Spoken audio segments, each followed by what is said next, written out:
Hey everybody, welcome to another episode of the Re-Federalist Report. And this will be, I believe, our fifth episode of our study and review of James Madison's notes from the Philadelphia Convention of 1787 that formed our Constitution. I am Brady, also known as the War Hamster. Joining me today, as he usually does, Mr. Constitution himself, Douglas V. Gibbs. Great to be here as always. Yeah, and this has been a fun series so far. We've had a lot of good feedback.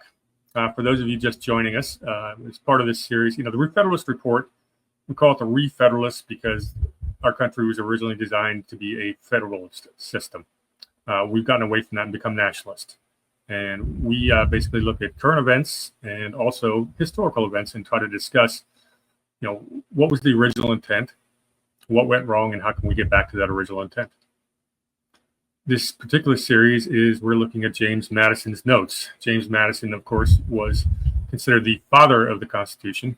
They met in Philadelphia in 1787 to update the Articles of Confederation or amend it, and very quickly realized they were going to have to replace it. So we're going through the calendar day by day and listening to their debates as it progresses throughout that summer of 1787. Are you ready to jump in? Let's do it. Okay, I will share my screen and we will jump into the Avalon Project, one of the very best sources for source documents on anything historical. And we're going through Madison's debates. Yeah, be careful with the Avalon Project, my friends. It is addicting. Once you find it and you discover it and you go through it, you may be there for a very long time. All right, it's true. I got trapped. And I've probably spent hundreds of hours reading through documents. That's where I got a lot of my understanding of the original intent. Oh yeah. Source documents, original documents is the foundation of much of my studies. But anyway, go ahead. Yeah, no, it's important to set the baseline of why we're doing this. You see all these debates at the Supreme Court, everything like that about constitutionality. You got people that are, what do they call textualists? They look at the text of the Constitution. Well, there's also the originalist, and the original intent is what matters. And words and language change over the centuries, but original intent does not. And that's the whole point of this exercise: is what were the founding fathers thinking? What were they afraid of? What did they want to actually create, and why? And that's the whole purpose of this. So we jump into June 1st. They are convened. They've got their rules. They're debating different issues, things that need to be changed from the Articles of Confederation.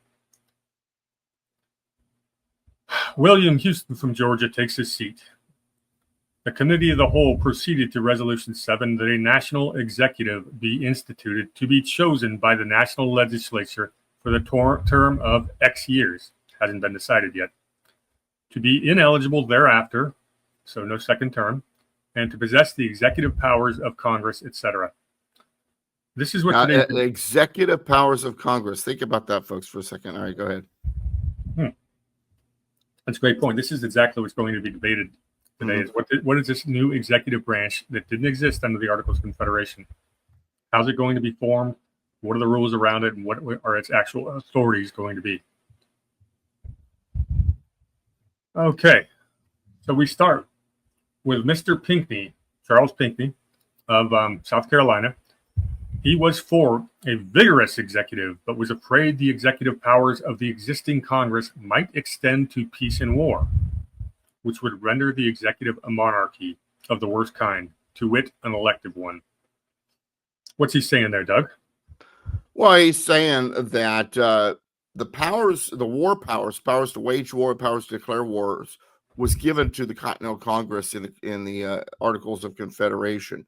And there was a fear because, what was going on in Europe was all about conquest, all about war. There was constant bickering, and they didn't want that. And they believed that that was one of the biggest problems with the monarchies. The monarchs was their desire to constantly be waging war for numerous reasons. Sometimes it was to fill the coffers. Sometimes it was to try to add properties and so on and so forth. And they feared that if they gave the executive too many powers, that ultimately they would wind up with a president that would declare war, wage war, and the country be in constant war. And this was just not desired. Now, that said, I've actually gotten into this quite a bit of late. This is right into my wheelhouse of late, because I have been debating people and talking to people about the difference between the ability to wage war and declare war. And the question is, to bring it up to modern times, was the raid that bombed nuclear sites in Iran totally constitutional, or did the president have to get the permission from Congress before acting? And as we get to reading here, and I'll explain it as we go, what president did was constitutional, but there is a little bit to the argument of his opposition. Yeah, very good. Going back to the economic subject you touched upon, the feudal system that had been in place in Europe for almost an eon was being replaced by what's called the mercantilist system. And it's really simple. In the feudal system, owning land was how you made money. You owned the land, the serfs farmed it, and you collected taxes from that. The more land you have, the more money you make. Unfortunately, in a feudal system, there's a lot of expenses. You've got to pay for an army to keep the serfs down. There's all kinds of different. And you need a lot of land, of which Britain didn't have. And so what's Britain to do? Yeah, which is why the mercantilist system emerged in the 1600s. You could make just as much money. This merchant class arose, and we can talk about that another time. But and understand this idea kind of has a combination of foundational places where it was began, but the Saxons were all about a free market. The Saxons were all about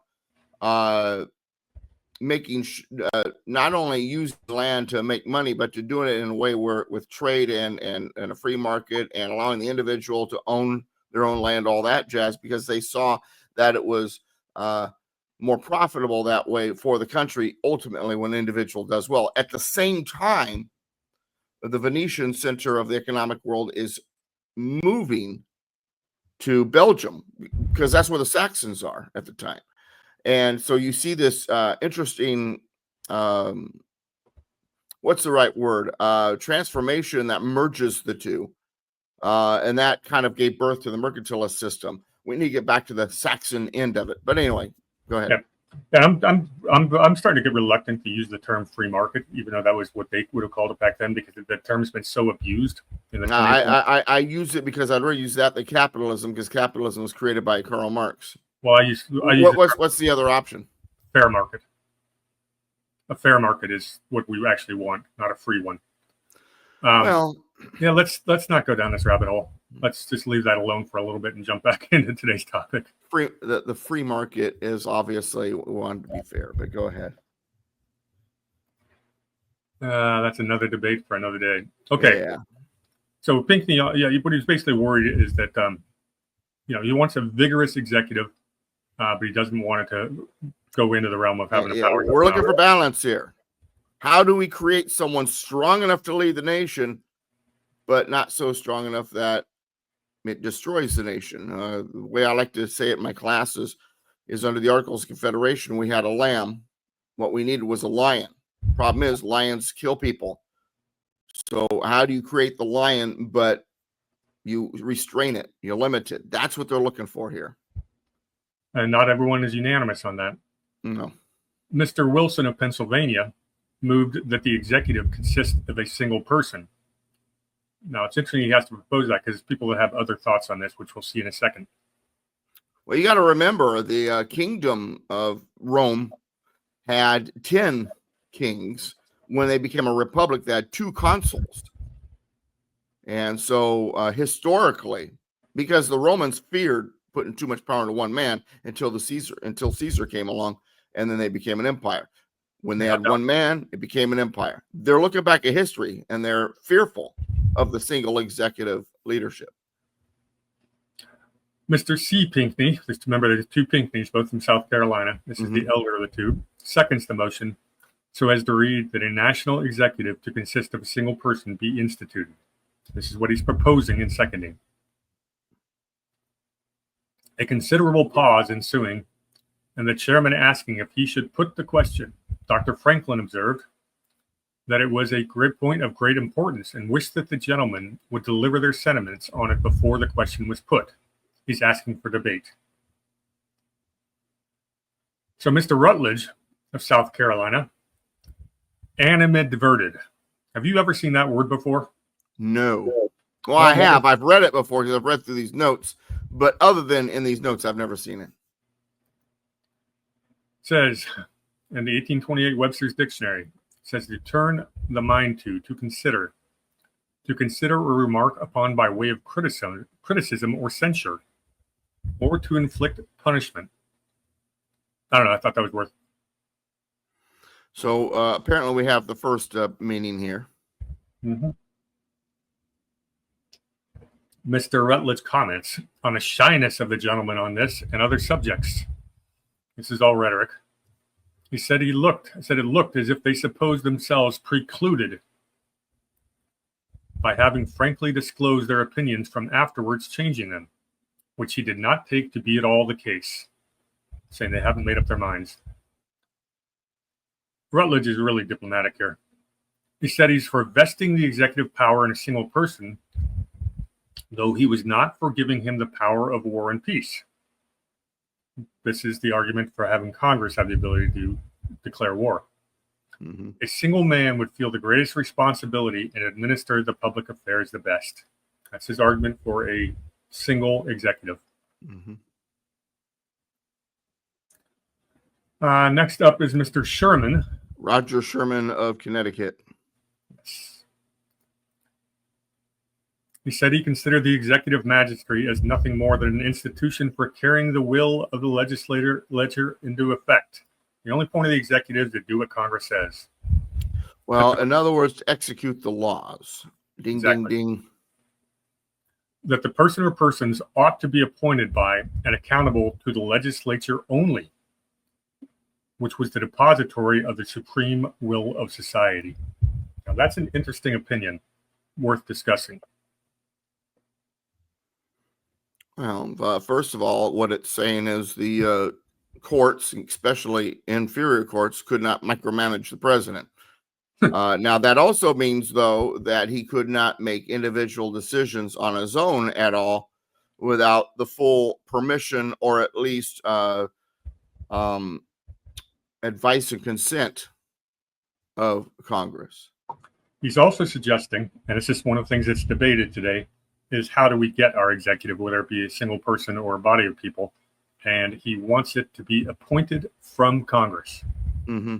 Congress says, okay, one among us is going to be the president or whatever. Well, that's the way it was with the Articles of Confederation. The president was the president of the Congress. The president was basically like the prime minister in Britain, the highest ranking, typically the highest ranking person in the legislature, although voted in by everybody, just in case they were a jerk or whatever. But historically, and we'll see this pop up a little bit. Historically, in your successful republics, that was the case. That was the case in which he would be a part of the legislature. But also, what that did is that interfered because collusion could happen. Yeah, he's also. Yeah, he's also. So we have a situation here. What do we decide? He's also, at the time, his idea that he's putting forth here is it's going to be a single branch of government where the legislative and executive are part of the same branch. Well, not only that, but there's going to be a single House of Congress. Yeah, well, that's still up to her debate at this point. Yeah. It says, talking about the legislature, as they were the best judges of the business which ought to be done by the executive department, and consequently the number necessary from time to time for doing it. He wished the number might not be fixed, but the legislature should be at liberty to appoint one or more as experience might dictate. So, in other words, the number could fluctuate. Mm-hmm. We could have one tribunal, two tribunals, 3, 4. Now understand something, and eventually these voices will rise up. The problem with Congress is they're not in the real world. They're in committee all the time. Just saying. Well, back then it was less the case. Now, yes, without a doubt. Basically, what he's almost suggesting a czar system. Mm-hmm. You know, which obviously didn't make it through to the United States. All right, the next person to speak is a Mr. Wilson. And this is James Wilson from Pennsylvania. And every single week we want to do a quick bio on one of the founders. And this week we're going to do Wilson. Doug and I talked before this show. We could do 2 hours on Wilson and not be done. So we're going to try to give a brief. Exactly. We're going to try to give a brief sketch without going down too many rabbit holes here. I wish us luck. And I bet you most of you out there, unless you're totally in the history all the time, have never heard of James Wilson of Pennsylvania. Well, we're about to learn about him. All right. Should see his page up now. Yep, we do. All right. So here's a nice picture of James. Probably wearing a wig. Can't tell. He's got his spectacles on. Yeah, there's a great scene in a movie, by the way, and I'm trying to remember what movie it is, where different founders go to talk to him while he's trying to golf. He's Scottish. Yeah, that's in his bio here. Very much so. He's born in 1742. He's a Scottish American. Died in 1798, so he died at the age of 56. He's a legal scholar, jurist, and statesman who served as an associate justice of the Supreme Court from 1789 to 1798. He died in 1798, so this would make him the first Supreme Court justice to die on the bench. He's elected twice to Congress. He's a signer of the Declaration of Independence, and he's a major participant in drafting the U.S. Constitution, one of only 6 people to sign both documents. He was appointed by George Washington. When he says he's a major participant in the drafting of the Constitution, this guy is known as the major drafter of the executive branch. That's why he's about to speak. What he says matters. He's also the person, according to Madison's notes, who spoke the second most at the Constitutional Convention, excuse me. So he's an important voice. You should know him. Came over to America, studies law under a guy by the name of John Dickinson, who was also at the convention. He deserves a chapter of his own as well. Wilson becomes a teacher at the college. Now Dickinson's history goes way back too. He's an interesting guy. But anyway, go ahead. Yeah, and so Wilson's a disciple of Dickinson, and Dickinson we'll get into. He deserves his own chapter. Yeah, I noticed that on your page is purple. You've already been reading about him. Anyway, go ahead. Interesting land speculation. Wilson served as president of the Illinois Wabash Company. That's an interesting story. A bunch of Pennsylvania businessmen were pooling money to purchase land from the Native Americans. That was illegal under British law. Ended up when we broke away. Was one of the things that had to be debated, and the Illinois Wabash Company of the United States also did not let them keep their money, their investment in the Indian land, and so Wilson lost a lot of money on that. He would become a very successful lawyer and a very wealthy man, but as you'll see later on, he actually spent, while he was in Congress, and I think also on the Supreme Court, he spent time in debtor's prison because he actually ran out of money. So had a roller coaster ride financially. It says he's the principal architect of the executive branch, an outspoken supporter of greater participatory democracy, a strong national government, he's a nationalist, and a proportional legislative representation based on population. We're saying here is what Wilson wanted was the legislature, the president, and everything to be based on population. Pure democracy, sort of like we have today, but not what came out of the Constitution. Along with Sherman and Pinckney, he proposed the 3/5 compromise. We talked about that last week, about slave populations being counted towards apportionment. While referring to the direct election of the president through a popular vote, he proposed the use of an electoral college. That'll come up in these debates. Yeah. Now, understand, it was not called the Electoral College back then. The term didn't arise until about the 1820s. Yep.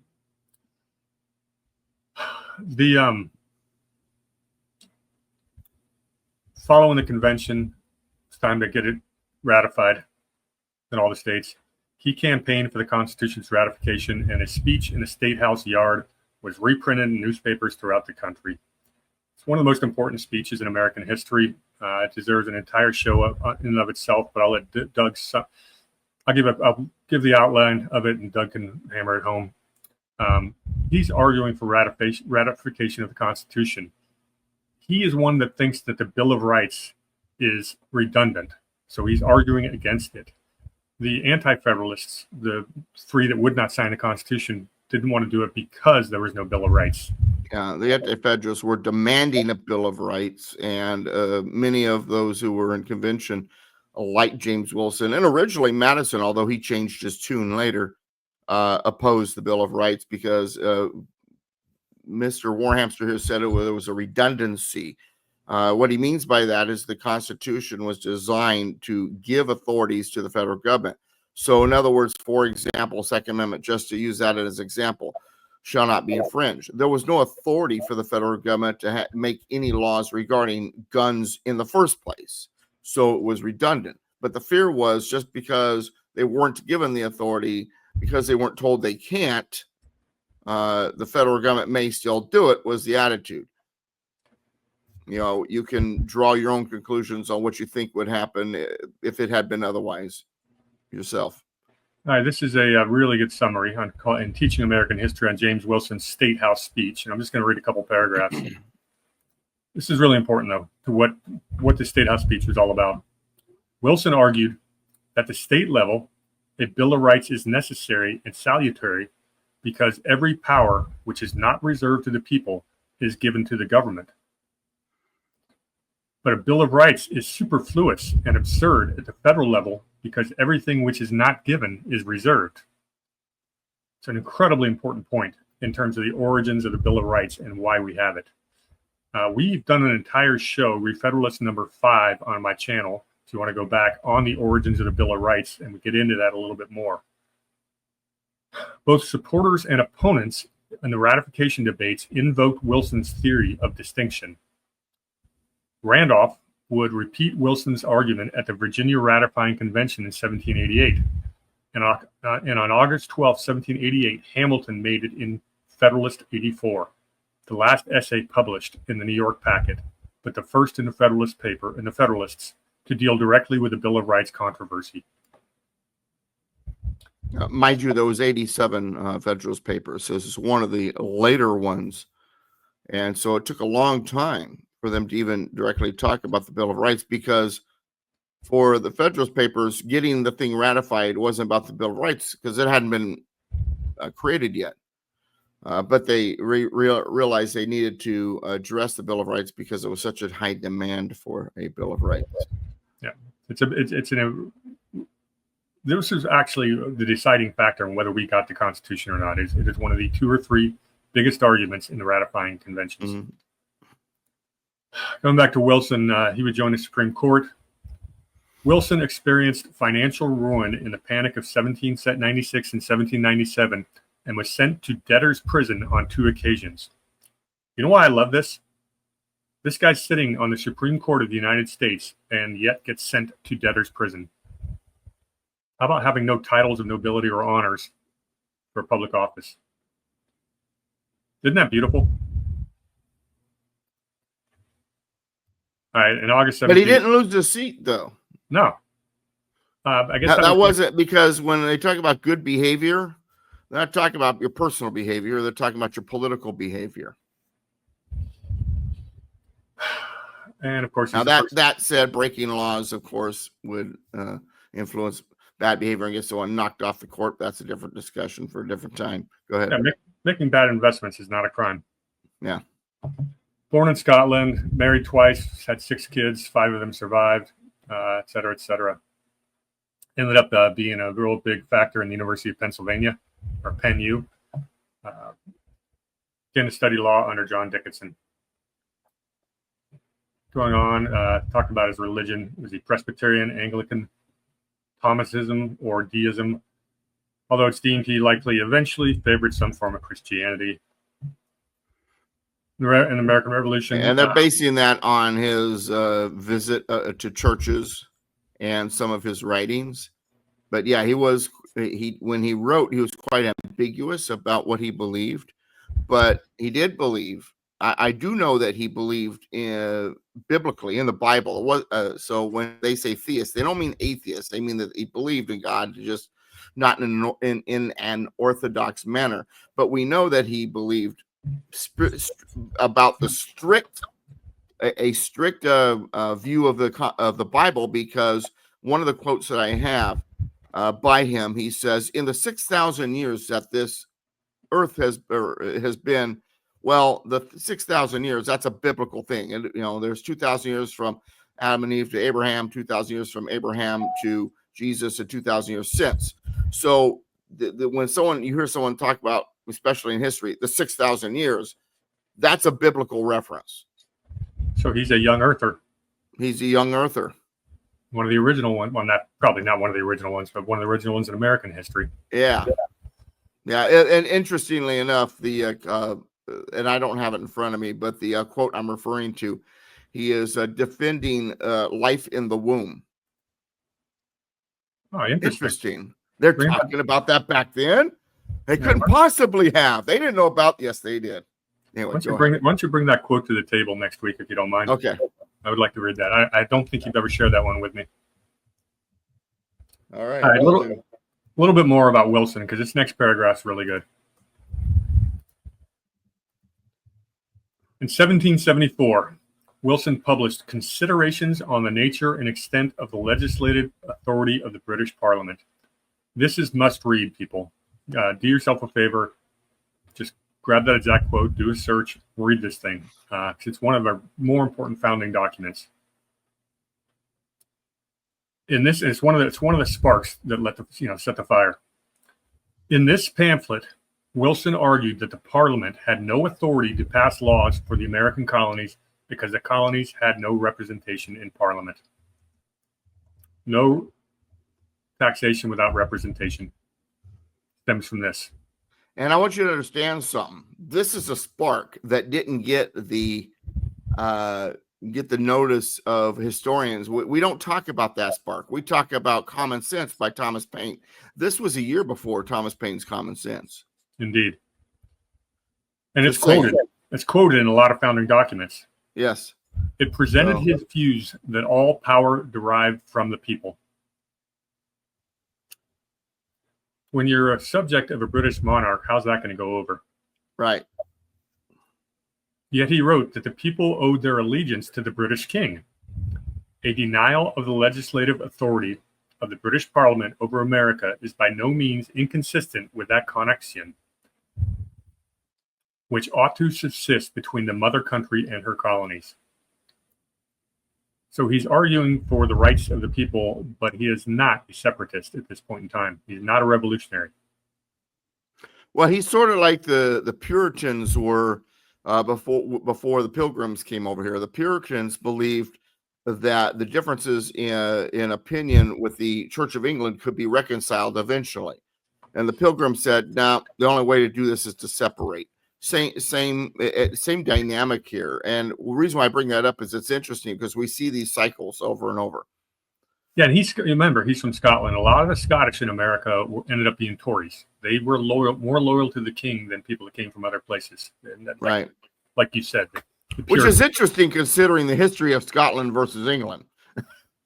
We're not going down that rabbit hole.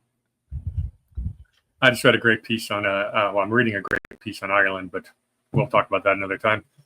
Scholars consider his work on a par with the seminal works of Thomas Jefferson and John Adams of the same year.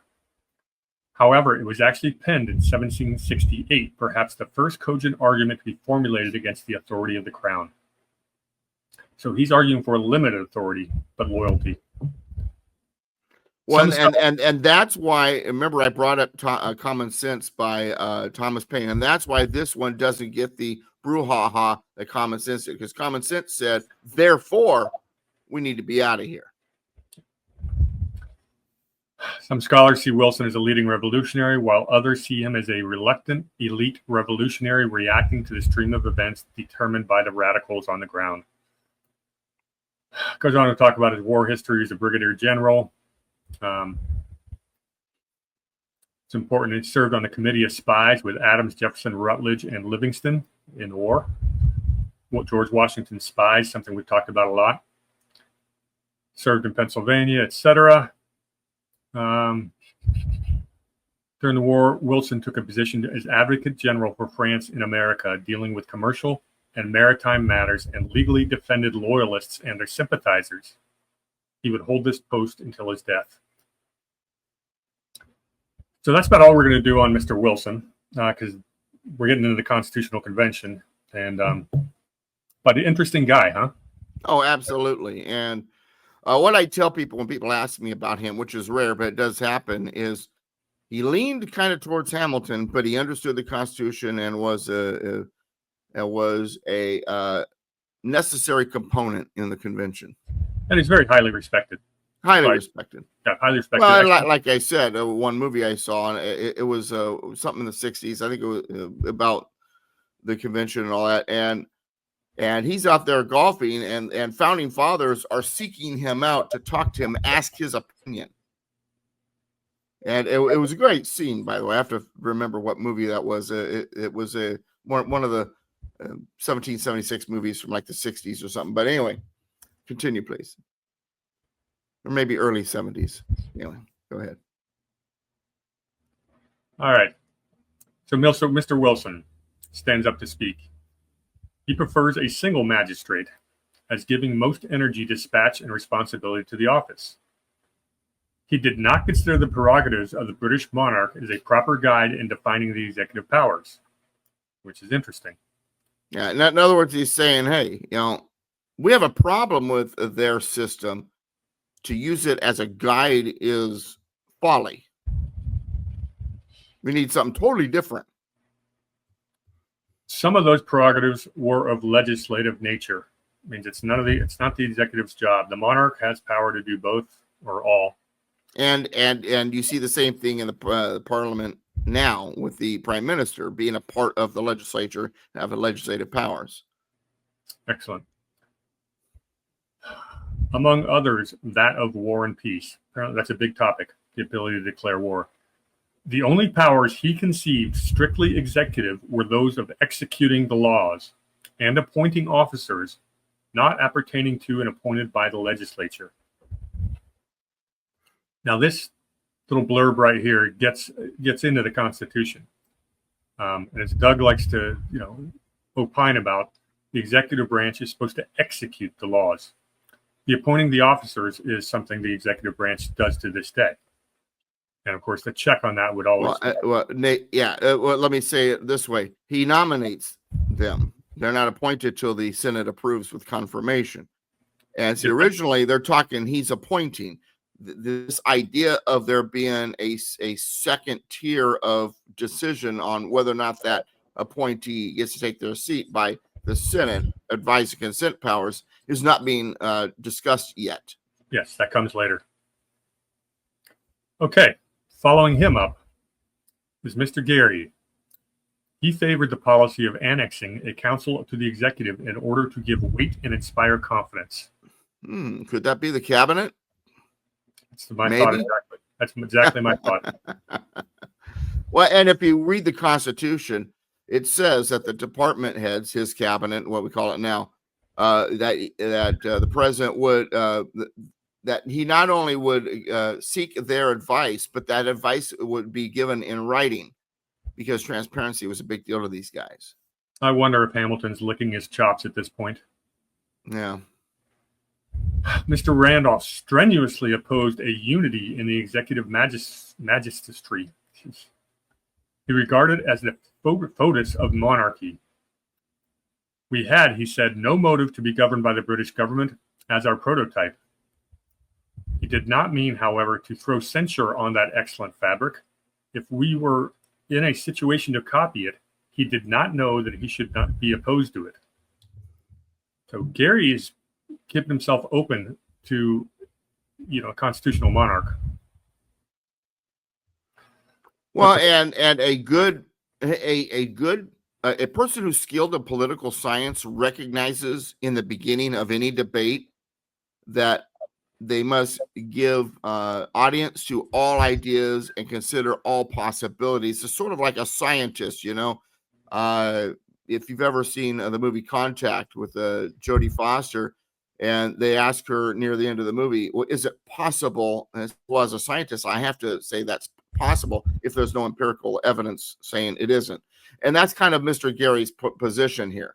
Until we know for sure, I'm willing to look at everything. I have my preferences, but I'm willing to consider anything at this point. Well, it's interesting that Jodie Foster was saying in the context of a debate with a religious leader. Is it if she's purely scientific, does she have to consider the possibility of a god or a deity, what have you? Yeah. And ultimately, it leads to whether or not she could concede that is it possible that everything that she had experienced was also not true? It was hallucination, something like that. It's a very good movie, by the way. If you've never seen Contact, folks, it's funny that all the star actors in that have now become very loud leftists. But that's Hollywood. All right, back to Mr. Gary. He said, but the fixed genius of the people of America required a different form of government. He could not see why the great requisites for the executive department, vigor, dispatch, and responsibility could not be found in 3 men as well as 1 man. The executive that gets back to Rome. Remember, I was saying, when it was the Roman kingdom, it was 10. When it was the Roman Republic, it was 2. Looking back historically, there were a number of systems that had multiple executives due to the fear that one executive would consolidate all the power. Can you imagine Trump operating under that? Yeah. The executive ought to be independent. It ought therefore, in order to support its independence, to consist of more than one. So this is the bubblings of separation of powers, but at the same time, we fear the executive being separate, completely separate, and there's a real fear here. And through these debates, they're going to understand, they're going to realize, and maybe I'm getting too far ahead in the story, but that you don't want to go to the opposite extreme from the monarchy. If you fear someone being too powerful, but you don't make them too weak. That's what's going on here. They are trying to find that balance. They're trying to dilute the executive power so it doesn't rest in. You're saying so it doesn't rest in 1 man. All right, back to Mr. James Wilson. He says that unity in the executive, instead of being the fetus of monarchy, would be the best safeguard against tyranny. Okay. He repeated that he was not governed by the British model, which was inapplicable to the situation in this country, the extent of which was so great and the manners so republican that nothing but a great confederated republic would do for it. All right, what's he just saying here? Now, remember, at this point, they still think that they're going to fix the Articles. And the Articles, of course, were a confederation. Right. It is a federal republic model, and the emphasis on republican. Yeah, but we're getting to the point where they're beginning to realize that confederation may not. So what are we in the second week at this point? Second or third week? Second week. Yeah, because it's about the 6-week mark that it is realized, to give you a little heads up here, that they weren't going to fix the Articles. They were going to write a constitution, a whole new system. And you're starting to see the bubblings of that they're still trying to say, no. We're going to have a confederated republic, but we got to make these changes. I note that Madison capitalized republic. That's important. Yeah.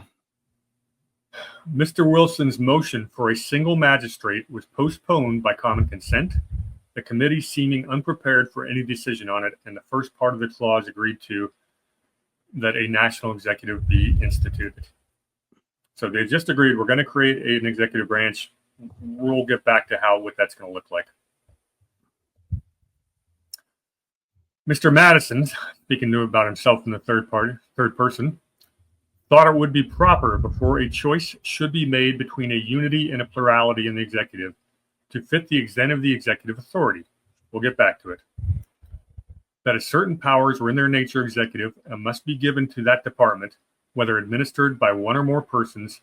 A definition of their extent would assist the judgment in determining how far they might be safely entrusted to a single officer. He's saying we've got to decide what powers we're going to give this executive before we really understand what form it should take. But he's also indicating that he will be independent. There is going to be a separation of powers. These are going to be powers given to that department. It's not going to belong to the legislature. He accordingly moved that so much of the clause before the committee as related to the powers of the executive should be struck out, and that after the words that a national executive ought to be instituted, there be inserted the words following, with power to carry into effect. Yeah, viz, by the way, viz, V-I-Z there means in other words. Okay, so it's what it means.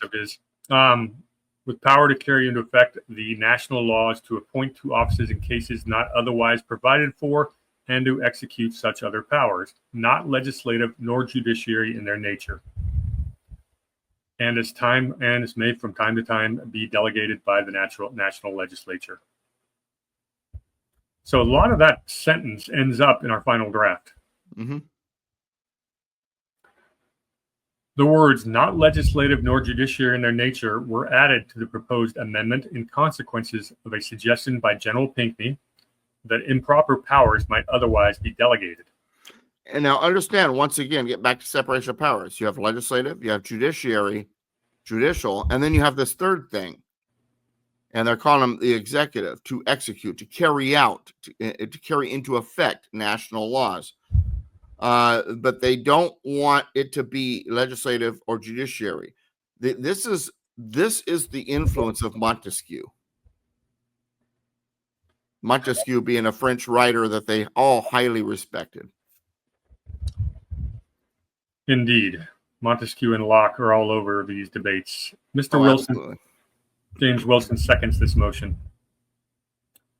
Mr. Pinckney moved to amend the amendment by striking out the last member of it, and to execute such powers as not legislative nor judiciary in their nature as they may from time to time be delegated.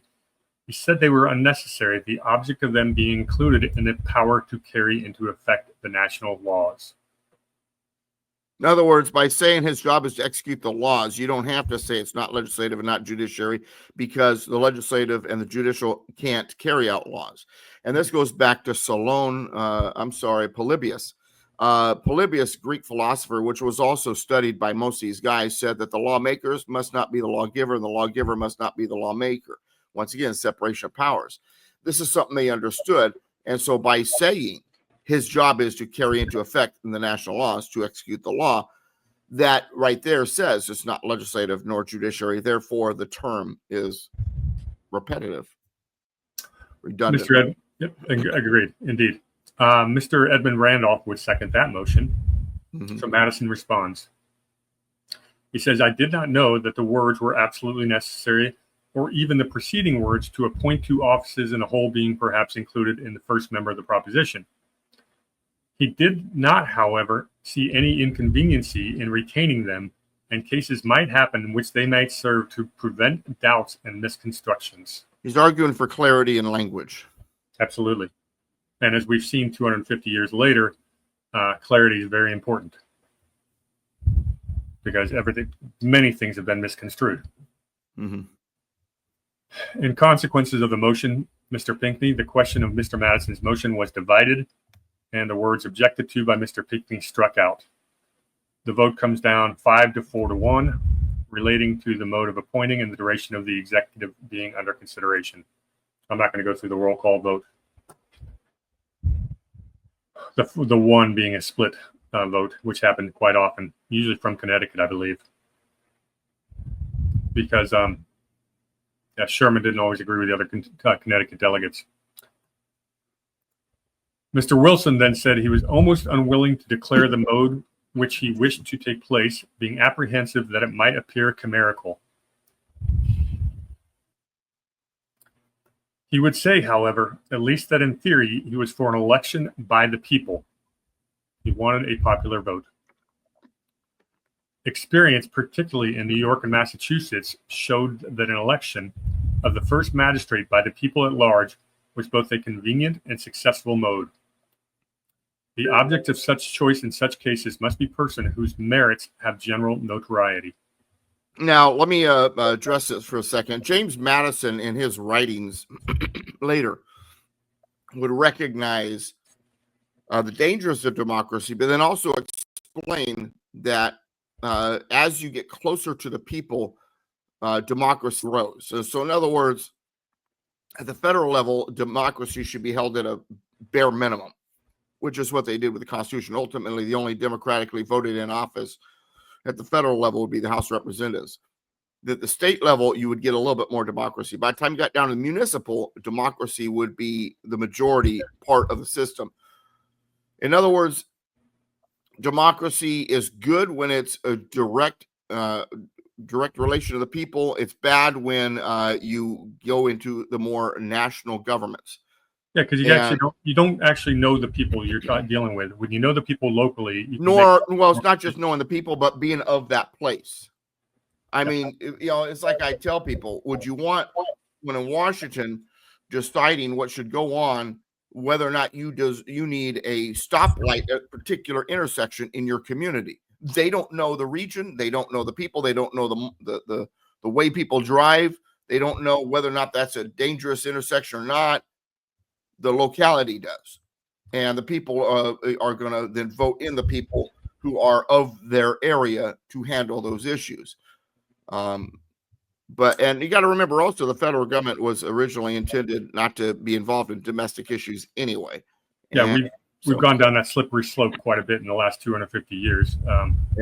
Obviously, it's my pet subject, but we're not going to totally chase that rabbit. All right, so now let's get back to Roger Sherman here.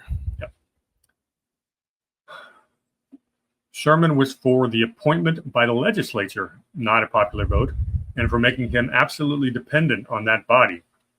Congress appoints the executive, and Congress controls the executive. The way it was under the Articles of Confederation. Why should we change it? Is what he's saying. As it was the will of that which was to be executed. An independence of the executive of the supreme legislature was, in his opinion, the very essence of tyranny, if there was any such thing. But how is an executive independent if he's a part of the legislature? So really, in many ways, that's a contradiction. It's a paradox. It is. All right, go ahead. And we can get into the unitary executive, which developed over the time. Mm-hmm. I personally think that the executive branch, the office of the presidency, is taken on far more power than came out of the Constitution, and that really comes down to this argument. Mr. Wilson moves that the blank for the term of the duration should be filled with 3 years, observing at the same time that he preferred this short period on the supposition that a re-eligibility would be provided for. Now they're talking about presidential terms and term limits. Can they run more than once? And Wilson is saying re-eligibility would be provided for. In other words, it's not automatic. Yeah, but it is something that he could attain to. Then you got Mr. Pinckney saying, well, 3 years, that's too short. I want 7 years. Sherman said, and I when I was reading this originally, let me say this real quick. I found it odd that they were going with the odd years, because we wound up with 2, 4, and 6 when it comes to the House, the President, and the Senate. And I just thought it was interesting. They went with an odd number of years, and that's what they were debating early on. Yeah, you would actually get periodically you get years where the House, Senate, and presidency were all up at the same time. Right. And that could have, that's where you get popular waves and mass change, which is one thing they wanted to avoid, is having the elections be subject to the whims of the masses or the current, whatever the current thing is.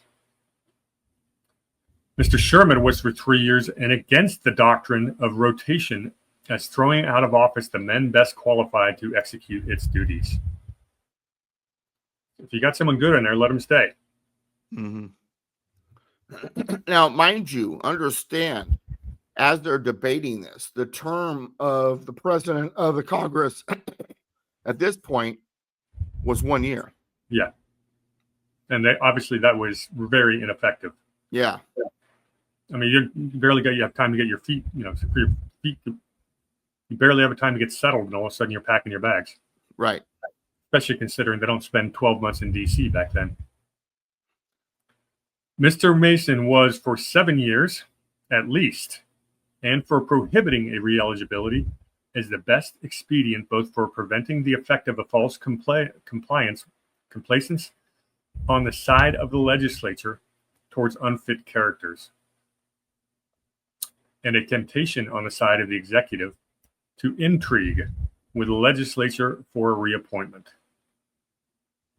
Now that's interesting. He's worried about corruption of the executive to conspire with Congress to make sure that he gets reappointed. Right. Well, the idea is, hey, I'll make sure this is done for your district if you get me in there, that kind of stuff. Yeah, that's exactly what Mason's, and it's George Mason that's saying this. Remember, Mason is one of the two biggest voices in the anti-federalist who fears what this new government is going to become a runaway, well, because basically became what it has been today. He's also one of the most influential voices during the convention. Even though he winds up not signing it, he was well respected, very influential. A lot of his ideas were put into motion. Well, George Mason is a Virginian, and it is the most influential state. Yes. Next up is a Mr. Bedford from Delaware. He was strongly opposed to so long a term as 7 years. He begged the committee to consider what the situation of the country would be in a case of the first magistrate should be saddled on it for such a period, and it should be found on trial that he did not possess the qualifications ascribed to him. Or, in other words, we give him that much time. What if he's a dud and we can't get rid of him? Well, that would never happen. Or should lose them after his appointment, meaning his character changes once he's in power. Power corrupts. Bedford is concerned about this. An impeachment, he said, would be no cure for this evil, as an impeachment would reach misfeasance only, not incapacity. He was for a triennial election and for an ineligibility after a period of 9 years. He's talking in other words, 3-year terms, no more than 3 terms. But he's worried about incapacity. This would become the 25th Amendment. What happens if you go crazy while you're in office? Impeachment won't take care of that because that's only if you do bad deeds. But what if what if you become, dementia patient? Of course, that would never happen in America, would it? Or a robot. I'm just thinking about the last 4 years. So he's thinking about that. A triennial election and for an ineligibility for a period of 9 years, meaning you get for 3 years, and then you can't run again. You can't run again for another 9 years. No. That's how he's saying. He's saying that 3-year terms and no more than 3 consecutive terms. In other words, he'd be ineligible after he has served 10 years. Got it. Good correction there. I love the way these guys write, but it is sometimes hard to. I've been reading this stuff all my life. Trust me, I've got it down. On a question for 7 years, Massachusetts divided. Connecticut, no. New York, aye. New Jersey, aye. Ends up being 5 ayes, 4 noes, and 1 divided. So the question comes up: whether a majority had voted in the affirmative. The president of the convention decided that it was an affirmative vote. So 10 voting, only 5 said yes. Is that so? At this point, understand the presidential term is set at 7 years. Mm-hmm. Of course, that changes. Yeah, but I think it's interesting. With 10 people voting, 5 is not a majority. But they decided to decree that an affirmative vote. Now we switch to the mode of appointing the executive. Wilson again. And notice it's appointing, not voting in. Appointing, not electing. Appointing. Go ahead. Wilson renewed his declarations in favor of an appointment by the people. So he wants the election. He wants it to be an elected position. He wished to derive not only both branches of the legislature from the people, without the intervention of the state legislatures, but the executive also. In order now to stop there, what we had ultimately was the state legislatures very involved in the election of the president and the election of the Senate. He's against all that. He wants pure democracy when it comes to these three bodies of government. Well, ultimately, two bodies at this point, but it becomes three. There's a history of that. When he was at the earlier conventions, when he was named from Pennsylvania, he wouldn't vote until he went back and polled his constituents. He always wanted, that to have the voice of the people. This is very consistent on this principle. And on its face, that's a very good quality. We want that in our representatives. The question isn't whether or not the people should be involved or should have a say, but should it be for everything? Should it be pure democracy, or should there be only democracy inserted here and there with other systems in place to check democracy? And at this point, Mr. Wilson, James Wilson, is arguing for pure democracy, a vote for everything. But the problem is, historically, democracies fail. This is the reason why the monarchies were so believed in, because the idea was, well, if you don't have democracy, then you got to have a monarchy. It's got to be one or the other. That was the attitude of Europe. And so when the founders wound up devising a system that was a little bit of both, like, well, that'll never work. It's got to be one or the other. And if it's democracy, it fails. And if it's monarchy, it lasts for a while. That's all they knew. That's all they cared about. So when you think about that as you listen to these arguments, and Wilson say, no, I'm going to go against history here. I want democracy. What Wilson's proposing is what we have today. And obviously it doesn't work. He would have supported the 17th Amendment. Yeah. And that's not the compromise that's made in the Constitution in any way, shape, or form. I personally, and Doug knows as well, I'm in favor of an electoral college type system for everything except for local elections. I don't think the electorate has the time or the knowledge to make informed decisions on all of these things. They're easily manipulated by those who spend the most money on marketing and advertising, or national political parties' divisive. Right. But you don't go into an aristocracy. You have the opposite extreme problem. Yep. And an electoral system with electors does kind of make a nice compromise. The compromise is, I'm very much in favor of it, and I'd like to even take it a step further. But we'll get into that a little bit more later. His reasoning was in order to make them as independent as possible of each other as well as of the states. He wants the legislature and the executive to be independent of the state legislatures altogether. Separation of power, not only between the branches, but between the federal and state systems. Which is what they wind up with essentially, but with the state legislature having some say, because ultimately you got to realize these are representatives of the states, and the states have to ratify this. And if you don't make a system that states are happy, state legislatures or the people of states, depending on how they do it, is happy with it, it's not going to get ratified. And to understand also that the idea here is the states existed before this system. The states ultimately are going to want to have oversight over this system. And if you eliminate the state legislatures, you're not going to get it ratified. And whether I don't remember when that gets realized, but Mr. Wilson's idea of separating the state legislatures completely is not going to happen, because it would never get ratified. This Constitution would never be ratified if that's what they go with. Agreed. The other thing he's saying here, you just mentioned separation of powers, checks and balances. The separation of powers that's not talked about enough was the people were represented by the House of Representatives. The states were represented by the U.S. Senate, and the government itself was represented by the executive branch. Mm-hmm. Those three all had checks on each other. Those checks have all been taken away. Mm-hmm. By Congress, by DC, and that's a problem. Colonel Mason favors the idea but thinks it impracticable.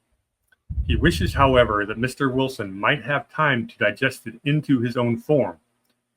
The clause to be chosen by the national legislature was accordingly postponed. In other words, Mr. Wilson needs to ruminate on this for a while. He may see the truth. In other words, meet me at the tavern and let me borrow you for an hour. There's that too. That's what Mason's saying there. Yeah, but in other words, having the president elected by the Congress, the national legislature, is because it's being so heavily debated, and there's no real direction that they see can go here. They've decided to table it for a while. Indeed. And Rutledge then suggests an election of the executive by the second branch only of the national legislature. That's once again appointment by Congress. The committee then rose and the House adjourned. Rutledge had to get his last word in. So all the different ideas are on the table today. What are the terms? How are we going to appoint the executive? And they're getting into what its powers should actually be. Right. No decisions have been made. In fact, none of the ideas we heard today ended up in the final draft. So you can actually see, how the sausage is being made. That all these ideas, these are gentlemen of good faith. They are negotiating and debating, trying to come to the right solution from a bunch of different directions. And they all have different motives and different thoughts. The fact that we would go from where they were today to where they ended up really is that's a compliment to the people involved that they were able to do that. Anything else you want to sum up today, or? No, I think we did a pretty good job here. This is an interesting day that we talked about because remember, they're still early in the convention. They still think they're going to fix the Articles of Confederation, and they still have ideas that are reminiscent of the system they came from, Articles and the monarchy, and they haven't completely devised this new system that would emerge. Now, remember, the Virginia Plan has been introduced, and a lot of what our Constitution becomes is in the Virginia Plan. But the true debates over that, and the compromises, and the discussions between the large states and the small states hasn't begun yet. They're just trying to figure out the basic structure, just the basic foundation of the structure. All of that other stuff comes later. And understand and recognize the differences of opinions. And during these first 4 or 5 weeks, the differences of opinions are so bad that they really don't get a lot accomplished. Notice they tabled, a lot of this stuff. So, we'll just have to talk about it later because the disagreements are so great. And so we're a couple of weeks away from something phenomenal, something surprisingly that happens. Benjamin Franklin, keep an eye on him. Yeah, and as you guys can see, we're right here on June 1st, Friday, June 1st. There's several months to go, all the way through September. Right. We're not going to spend an hour episode on each of these days. Some of them will go a lot quicker. But these early stages are really important to really understand, again, their original intent. What were the issues at the time? What did they want to accomplish? What were their fears? What did they fear they would create? And really, it'll go quicker as we go on. But these early days are important to see in detail. Because otherwise, we're going to have about, 60 or 70 episodes. And I'd rather keep it a little shorter than that. Otherwise, we will not be done this year. Doug, thanks again. These are a lot of fun. I'm getting great feedback on my channel. And I will see you tomorrow on Zaki Radio as we do day 2 of our Supreme Court scorecard. As we've now become an annual event, we review the recent Supreme Court decisions from an original intent constitutional standpoint. And one of the questions we aren't asking is, did they get it right legally? The lawfare guys can do that. We're asking, first of all, should the Supreme Court even be looking at this issue? Is it any of their business in the first place? And also, did they make the right decision the way the founding fathers would have? So, exactly. Doug, tell everyone where they can find you real quick. DouglasVGibbs.com. That's DOUGLAS. V as in victory, GIBBS.com. Been writing quite a bit lately with the blog. I'm working on some stuff. I was just talking to my website guy the other day, and after he gets back from his honeymoon, we've got a trivia section we're going to add to the site. Oh, I want to help you with that. Well, I've got probably 2/3 of it done, but I'll tell you what. I'll send you what I've got, and we can take a look at. And I want to have different sections: Constitution, Declaration, the war, the different presidents. Because the whole point is I want you to learn. I want you to be able to come and learn. It'll be a multiple choice type of thing. What grade level are you thinking it's at? Well, it's mixed. And what we might do, and I will talk to my website guy, is the beginner questions. Make those free. If you want to get into the real tough stuff, become a patron. $9 a month. Go up to where it says join. Otherwise, it might be like a buck a piece or something if you want to keep going into them. I don't know. We'll figure it out. But I do want you to learn. And one of the best ways to learn is stuff like that, where I got the idea while sitting at a breakfast at a restaurant one time, and I'm watching this screen, and it's like, which and it was actually founding fathers type stuff, and they're just asking a question, A, B, C, and I found myself, on each question, and that'd be neat on my website. No, very good. Another great way to learn is to watch every single episode of this Madison's Notes, because again, that's where Doug really got his first understanding of the original intent. It's helped me out a ton. This is my third time through it. And I'm still learning more. If you have any suggestions over which of these founding fathers you want to have the 10-minute bio of next week, put it in the chat of my Rumble channel at Warhamster, and we'll give it a consideration. Right now, I'm kind of thinking we need to jump into Dickinson, but I'm open to suggestions. All right, until next week, everybody. Thanks for coming, Doug. Cheers, everyone.